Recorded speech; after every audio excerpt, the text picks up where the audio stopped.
open to expanded closing of loopholes on background checks for gun purchases, and he said that he wants to make sure that some of the mentally ill are not able to buy guns. Here he is. There's a great appetite, and I mean a very strong appetite, for background checks, and I think we can bring up background checks like we've never had before. I think both Republican and Democrat are getting close to a bill to doing something on background checks. So those have already passed in the House. They're waiting on action in the Senate. Here now, Florida Congressman Michael Waltz. Good to have you here this evening, sir.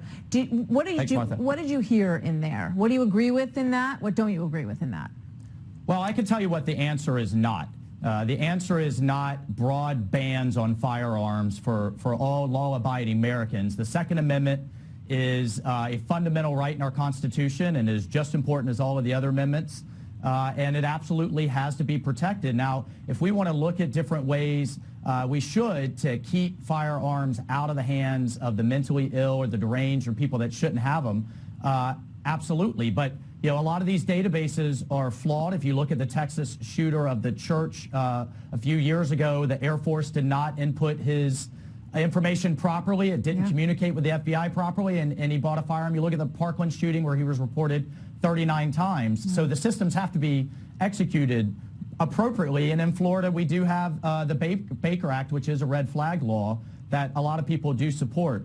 But Martha, you know, we have to get at the deeper ills here on why these young men are committing these heinous acts. You know, we've had guns in our history, our entire history, but these shootings are new, and it's this generation. I think we have to take a strategic look at how we get these young men off their couch, off their video games, and out serving and identified with their communities again. Well, I think if we look at the difference, it's been national service that we've moved away from. I'm proposing a bill that gets it, that will incentivize us to get back to national service. And if you look at the societal benefits that we moved away from when we moved away from the draft, you took kids from the inner city, from middle America farms, from LA, from you name it, and they were all forced together at 18 years old, taught how to lead, how to follow, how to work together as teams with people that they had, you know, inherent differences with, and then they went back into society after learning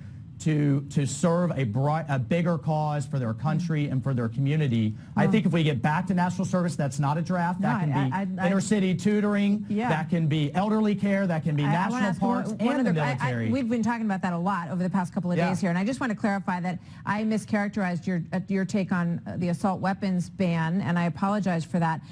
But Mike Turner, who is the Dayton representative, has a 93% approval rating with the NRA. His daughter and her friend were across the street from the Dayton bar, and he's now calling for an assault weapons ban. He is voting. He had voted against the expanded background checks because this personal experience with his own family has changed his mind completely on this issue. What do you say to your colleague? Well, look, I think there is a fundamental difference that we will see debated over the next months and year in this Congress. And there is a difference between keeping firearms out of the hands of people who absolutely should not have them and then just outright bans. And so I do not support going that route. I think it is much more nuanced to look at how we enforce the existing laws that keep firearms out of people that shouldn't have them, but get at why these people are doing it in the first place. And I think if we get back to national service and serving with each other and getting that focus, we will move away from this societal ill. Lieutenant Colonel Michael Waltz. Now, Congressman, sir, thank you. Good to have you here tonight. All right, thank you.